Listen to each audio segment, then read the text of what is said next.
nhiều thập niên nay, chúng ta mắc phải một thói quen ngôn ngữ rất kỳ lạ. Khi ai đó giải quyết vấn đề nhanh nhẹn, ta khen họ có bộ não, như máy tính. Khi miêu tả tâm trí, ta dễ dàng vay mượn các từ như nạp dữ liệu, xóa bộ nhớ hay lập trình tư duy. Có vẻ như trong vô thức, nhân loại đã tự hạ thấp mình xuống thành một cỗ máy xử lý dữ kiện bằng thịt. Chúng ta đã quen miệng ví von rằng một người thông minh có bộ nhớ khủng hay một người mệt mỏi cần tái khởi động tâm trí. Lối ẩn dụ ấy tưởng chừng chỉ là cách nói cho vui, nhưng qua năm tháng, nó đang ngầm định hình một thứ tôn giáo nguy hiểm của thời đại mới. Khi kỷ nguyên trí tuệ nhân tạo nổ ra, vụ đánh tráo khái niệm vô thưởng vô phạt đó đang trở thành một ván cược sinh tử. Hiểm họa lớn nhất của thời đại AI không nằm ở việc một siêu máy tính vượt tầm kiểm soát hay robot cướp việc. Hiểm họa sâu thẳm nhất nằm ở chỗ cả nền văn minh đang xây dựng nền giáo dục, công nghệ và tham vọng nâng cấp con người dựa trên một giả định triết học có thể sai hoàn toàn. Đó là phần người sâu nhất trong ta, cuối cùng cũng có thể bị giải mã và pi thành một chuỗi nhị phân. Nếu giả định này là một cú lừa lố bịch thì sao? Greg Braden, nhà nghiên cứu tiên phong nối liền khoa học và tâm linh, liên tục cảnh báo về ngõ cụt này. Cùng chung góc nhìn là Federico Fagin, cha đẻ của vi mạch thương mại đầu tiên. Fagin, người từng hiểu máy tính hơn ai hết, đã dành nửa đời sau để khẳng định một chân lý ngược lại. Ý thức không phải là sự tính toán. Fagin thậm chí còn vạch ra một lằn ranh lạnh lẽo. Máy tính chỉ thao tác trên những biểu tượng vô tri, trong khi con người là kẻ tạc nên ý nghĩa của chúng. Một cỗ máy có thể xuất xưởng hàng triệu bài thơ rúng động lòng người, nhưng cả hệ thống của nó không hề rơi một giọt nước mắt nào vì những từ vựng do chính nó nhào nặn ra. Họ đều chỉ ra giới công nghệ đang vướng vào lỗi tư duy chí mạng, gọi là vạn vật quy giản, reductionism. Theo mô hình này, nếu trẻ nhỏ chiếc xe hơi thành từng con ốc, bạn sẽ hiểu được chiếc xe.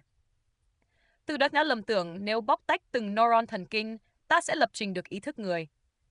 Nhưng sự sống bên trong phức tạp hơn tổng số các bộ phận cộng lại. Trí tuệ tính toán chỉ là khả năng phân tích dữ liệu vô hồn. Còn ý thức là sự trải nghiệm, là việc bạn đột nhiên run lên khi nghe một bản nhạc buồn, là trực giác, lói lên cảnh báo nguy hiểm mà không cần ma trận logic, là khả năng cảm nhận sâu thẳm lòng trắc ẩn.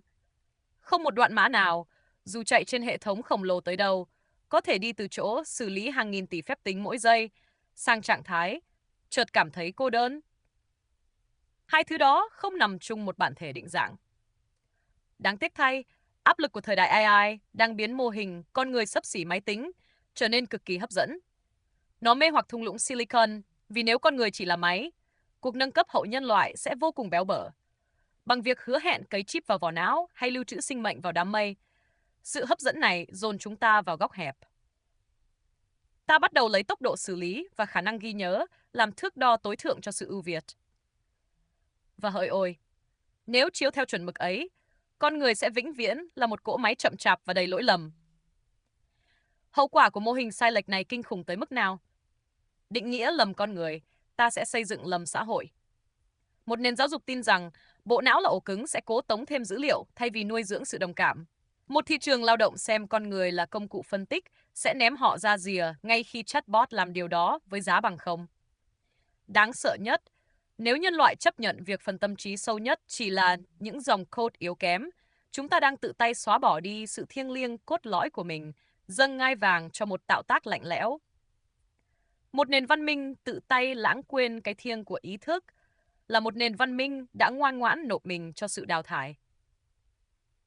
Nó biến chúng ta từ một sinh mệnh độc bản vô giá trở thành đám linh kiện sinh học lỗi thời, đang bệ rạc chờ bị thay thế. Cuộc chiến sống còn của thời AI không phải là đập vỡ những máy chủ vô tri. Cuộc kháng cự phải diễn ra ngay trong tâm thức. Đừng rẻ rúng sự sống của chính mình bằng việc đánh giá bản thân qua lăng kính tính toán. Một nền văn minh không cần cấy chip vào não bạn mới làm mờ đi ranh giới của phần người. Nó chỉ cần khiến bạn tin rằng rốt cuộc bạn cũng chẳng khác gì một thuật toán. Hành động bảo vệ chủ quyền lớn nhất thế kỷ 21 là dũng cảm từ chối một mô hình định nghĩa quá nghèo nàn về chính sinh mệnh của mình. Máy móc tồn tại để giải bài toán, con người tồn tại để nếm trải sự sống. Giữa hai việc đó là một vực sâu không thể nào bắc cầu bằng những dòng code. Nếu bạn đồng cảm với góc nhìn này, hãy nán lại và nhấn theo dõi The Human Threshold, lằn ranh con người nha. Hoàn toàn miễn phí. Với lại mình sẽ còn đào sâu vào nhiều lằn ranh bí ẩn nữa. Hẹn gặp lại!